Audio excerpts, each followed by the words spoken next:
The Department of Justice is investigating anti-ICE protesters who disrupted a service on Sunday at a Minneapolis church.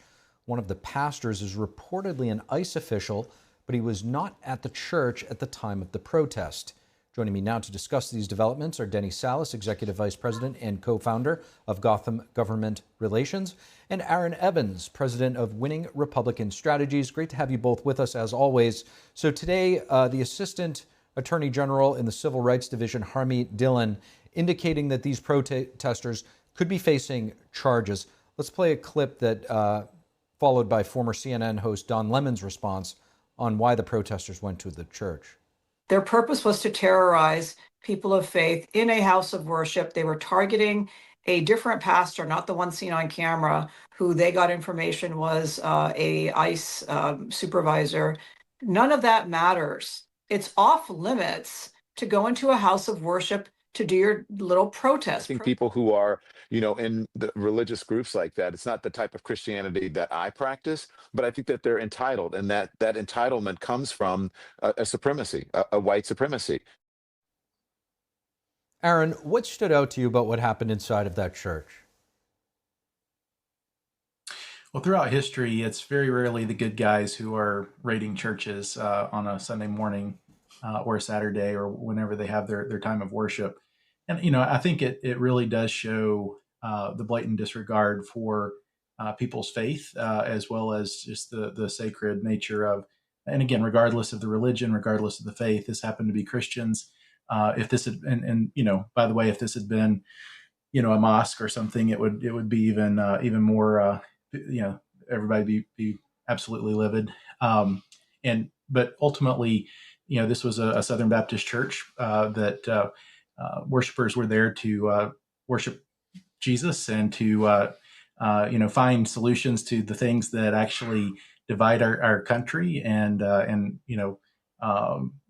peace for life. And in the middle of this, we have protesters coming in, violating federal law, by the way, violating state law. And I think when you look at Don Lemon's statement about this is basically white privilege or whatever he wants to call it, it's really preposterous. I mean, I think that, again, this is America. This is where one of the core things is freedom of religion and the right to be able to worship freely, and without having people who are angry coming in disrupting something as sacred as worshiping the Creator. And so, not only is it a crime, it's distasteful, and I think it really shows, some of the hatred in the hearts of those who actually would disrupt something on a Sunday morning to that degree. Denny, do you think the protesters crossed a line by showing up at a church service? Yes. I mean, look, it's abhorrent behavior when anyone tries to barge into any house of worship. Like my colleague stated, it doesn't matter if it's a church, a mosque, a synagogue. The fact that anyone feels compelled and feels freely that they can just barge into any sort of service, especially one like it happened on a Sunday morning, you don't do it. It's abhorrent behavior. If you have a point to make, you can do it by peacefully protesting. Marching into a church and doing so is not the right thing to do. We've had this recently just here in New York City, where you had pro-Hamas folks standing outside a synagogue yelling at them. I mean, come on. Like, we're crossing lines here that just are beyond the pale. It's beyond the pale no matter what stance you actually believe in. Just why are you doing it? Why are you going to a house of worship and making a point, in a political point? Having any sort of religion doesn't matter. There's no partisanship there. It doesn't matter like where you lie on any sort of political aisle. Leave houses of worship alone. That's it. I think you bring up a great point, Denny. I mean, it seems like the protesters probably could have gotten their point across just as well if they were standing outside. Everybody would have seen them and heard them on the way out. When you go inside, it's just I guess, totally different dynamic. So, Aaron, do you think incidents like this risk potentially deterring ICE officers from continuing their work, or even from engaging in publicly in their communities, given the fact that one of the members or pastors at that church was a member of ICE? No, absolutely not. I think actually it's the reverse. I mean, and I think to my colleague's point about being able to accomplish their goals. And look, the right to the First Amendment and being able to protest the government, that's as American as you can get when it's done peacefully and legally. And I think that those are the key areas. It's not peaceful or legal to invade private property. It's not peaceful or legal to trespass. It's not peaceful or legal to disrupt a house of worship. And I think, look, I mean, the average American watching this is going to be just as appalled as it sounds like both of us on this panel are tonight, and it really hurts their cause. If you actually are trying to make a political point, just doing something this atrocious is definitely the opposite of anything that's going to sway people to your side of an argument. And I think it impacts ICE zero. They're not going, they're not going to slow down or change what they're doing because of this. But I think the reverse is American people are waking up to, these are not tolerant, loving people who invade churches and stop a place of worship to make a political point on a Sunday morning when they're talking about, arguably some of the stuff that actually could be the solution to some of our biggest problems in this country that starts with loving one another again. No, I think, Aaron, you raise a very interesting point. I don't know if it's irony or something else that on the eve of Reverend Martin Luther King Jr. Day, he was sort of the epitome of a peaceful protest. So, Denny, more broadly, have protests changed where disruption and intimidation are becoming more normalized? Oh, absolutely. I mean, we've seen it happen, I think, since the pandemic. You've seen kind of this change in the modus operandi for any of these protesters. They feel like they have to be a little bit more violent. They feel like they need to cause more destruction in order to get a point across when you've never had to have done that before. At the end of the day, if you just show up in numbers, you made your voice heard, you petition, you make phone calls, you do all these other organized things that are just grassroots organizing based on protests, you still can be very impactful by being respectful and peacefully protesting. You still can do the things that accomplish your goals and do the things that you wanted to do by just engaging in normal activities. This stuff is just not actually at all helpful. Like my colleague Aaron just mentioned, it's more hurtful to your cause. Like, is this going to change the activities of ICE and what they're trying to do and what their actual charge is? Not at all. We know that. They're still going to do the job that they were hired to do.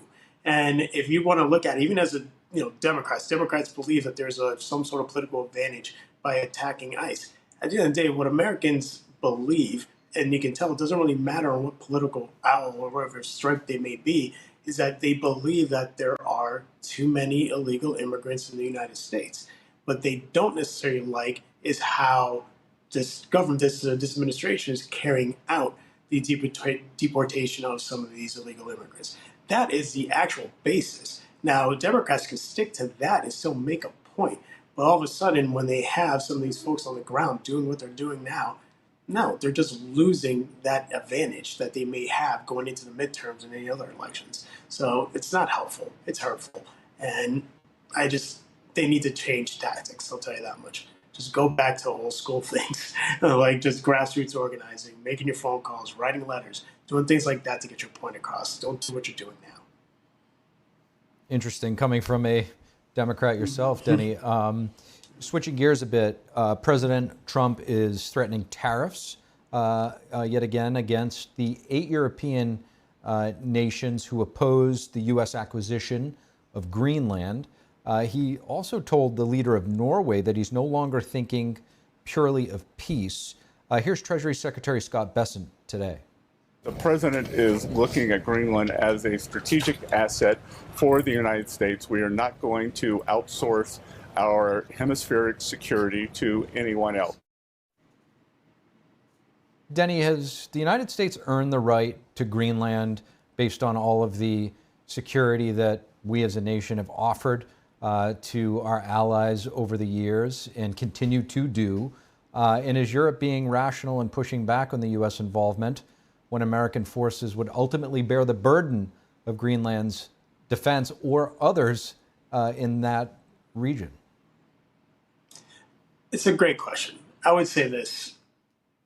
Before, when you had kind of a sole superpower type of geopolitical atmosphere and environment where the United States was kind of reigning supreme, I would say that the old course of action was fine, was okay.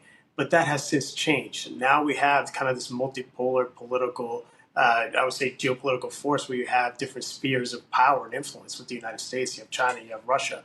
Now, with that being said, you kind of have to shore up your region. And in doing so, it means that you have to look at those strategic areas to make sure that you are safe, especially you are protecting, let's say, democracy or your even economic interests. So I believe that the United States has done a lot in the past, but should we be tried taking it by force? No. This president likes making deals. So I believe that there's a deal there for the European Union to actually engage in with this administration in order to actually see what the president wants, which we know. He not only wants access to a lot of the natural resources that Greenland has, but he also wants to ensure that the golden dome that he wants to build to protect America is actually successful. And Greenland is strategic to that success. So at the end of the day, I think what the European Union needs to make sure that they're doing is come to the table, make a practical deal with this administration in order to see if the goals can actually be accomplished. And if they're not, go back and forth. It's not zero sum. This president likes making deals. I think you raise a very interesting point once again. When you mention the Golden Dome, it makes you wonder how much, classified information is out there that might not be able to be put on the table as to why Greenland is so important to acquire. Aaron, Secretary Besson added that the Europeans project weakness and the U.S. projects strength. So the U.S. Can really better deter advances toward Greenland. What do you make of this reasoning?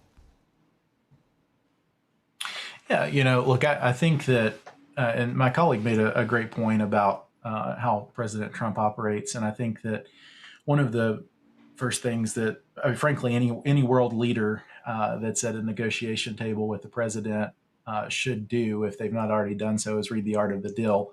I think it actually, I read it long before he was ever in politics.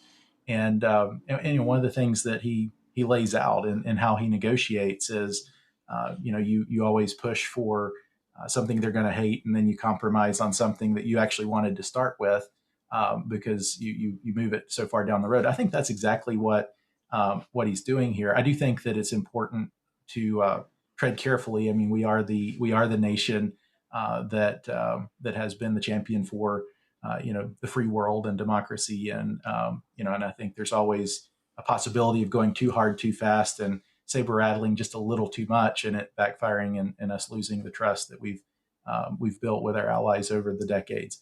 But at the same time, I fully think that the play that the president is trying to make right now is in America's best interest at the end of the day, and trying to get it back to where we need to be in order to secure the gold dome he's trying to build. And look, we know that there's nuclear Russian submarines. With the ice melting, and there's a lot of changes happening, there in that region in the ocean surrounding it. And we also know that the security has been fairly abysmal, and Europe is in a weak place. And so, we've got China and Russia are the most aggressive that they've been in most of our lifetimes, and we've got very real dangers in the world. And so, I think that with that being said, it's just important that this doesn't get pushed too far where it actually backfires on the original goals. Really fascinating discussion. Denny Salas, Aaron Evans, appreciate you both coming on. Thank you.